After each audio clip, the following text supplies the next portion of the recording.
সেদিন দুনিয়ার বন্ধুরা সবাই একে অপরের দুশ্মন হয়ে যাবে। অবশ্য যারা আল্লাহ তাআলাকে ভয় করেছে তাদের কথা আলাদা। সেদিন আমি পরেজগার বান্দাদের বলবো, হে আমার বান্দারা, আজ তোমাদের কোনো ডর ভয় নেই, না তোমরা আজ দুশ্চিন্তাগ্রস্ত হবে। এরা হচ্ছে সেসব লোক যারা দুনিয়াতে আমার আয়াতসমূহের উপর ঈমান এনেছে।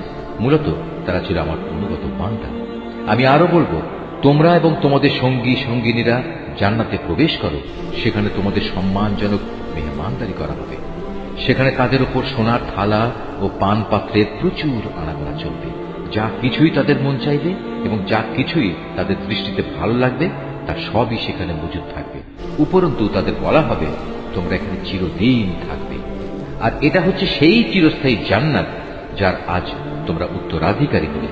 এটা হচ্ছে তোমাদের সে নেক আমলের বিনিময় যা তোমরা দুনিয়ার জীবনে করে এসেছ।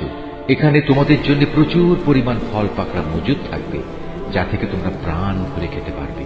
অপরদিকে অপরাধীরা থাকবে জাহান্নামে। সেখানে তারা থাকবে চিরদিন। মুহূর্তের জন্যও তার শাস্তি তাদের থেকে লঘু করা হবে না এবং একান্ত হতাশ হয়েই তারা সেখানে পড়ে থাকবে। এই আযাব দিয়ে কিন্তু আমি তাদের উপর মোটেই জুলুম করিনি, বরং তারা বিদ্রোহ করে নিজেরাই নিজেদের উপর জুলুম করেছে। ওরা জাহান্নামের প্রহরীকে ডেকে বলবে, ও হে প্রহরী, আজ তোমার প্রতিপালক যদি মৃত্যুর মাধ্যমে আমাদের ব্যাপারটা শেষ করে দিতেন তাহলেই ভালো হতো। সে প্রহরী বলবে, না, তা কিছুতেই হবার নয়। এভাবেই তোমাদের এখানে চিরকাল পড়ে থাকতে হবে। নবী বলবে, আমি